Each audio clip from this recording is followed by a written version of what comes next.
malamanmu na ahlus sunna na duniya wanda ake itibari da maganansu sun tafi akan cewa dimokuraɗiyya kafirci ce. An bayyana wannan ko? Sun yi magana akan dimokuraɗiyya kafirci ne, tsayawa takara zaɓe bisin magana ake.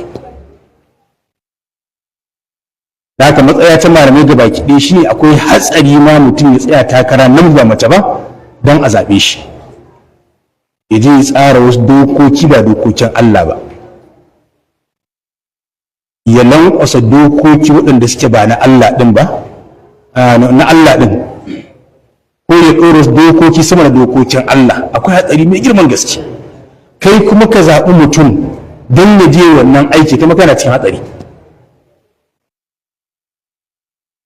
Wanda ke an tattaro zantukansu a littafi mai shafi kusan 700. Alƙawlu sawab fi ma ya taqidu ulama ahli sunna wal jama'a fi demokradiyya wa tarshihi wa intikhab.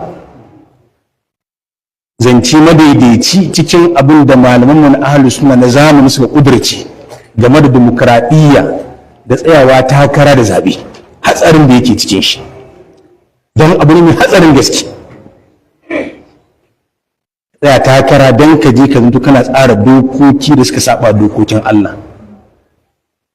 Ka ɗauka cewa akwai wani abu, wani tsari ko wani littafi da yake dokokinsa suna saba dokokin Allah.